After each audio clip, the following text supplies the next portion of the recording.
جن لوگوں میں یہ شرائط پائی جاتی ہیں حج بیت اللہ کی استطاعت ہے، اس کے باوجود حج پہ نہیں جاتے، قرآن کریم میں اللہ رب العزت نے ان کے اس عمل کو کفر قرار دیا، ومن کفر فإن اللہ غنی عن العالمین۔ اور ایسا شخص جس پہ حج بیت اللہ فرض تھا لیکن وہ حج بیت اللہ پہ جانے کا انکار کرتا رہا، قیامت کے دن اس کی پیشانی پہ کافر لکھا ہوا ہوگا،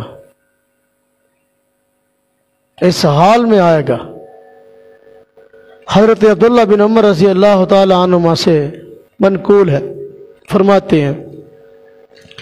جس شخص پہ حج فرض ہے لیکن اس کے باوجود وہ حج پہ نہیں جاتا،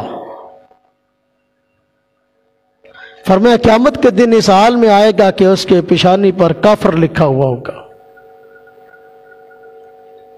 حضور نبی پاک صلی اللہ علیہ وسلم کا فرمان ہے کہ جس شخص پر حج فرض ہو گیا، اس کے پاس استطاعت ہے، سفر کی اخراجات ہے، ساری چیزیں ہیں اس کے پاس، اس کو کسی قسم کی کوئی رکاوٹ نہیں ہے، کوئی عذر نہیں ہے، لیکن اس کے باوجود وہ حج بیت اللہ کے لیے نہیں جاتا، فرمایا اللہ تبارک و تعالیٰ کی ذات اس سے بے پرواہ ہے، یا اللہ رب اس سے اپنی رحمت کا ہاتھ اٹھا لیتے ہیں۔ اللہ پاک کو اس کے اس بات کوئی پرواہ نہیں کہ وہ یہودیوں کے مرتا ہے یا عیسائیوں کے مرتا ہے۔ یعنی حج بیت اللہ کو استطاعت کے باوجود نہ کرنا بہت بڑی گمراہی ہے، اور اس گمراہی کو حضور نبی پاک صلی اللہ علیہ وسلم نے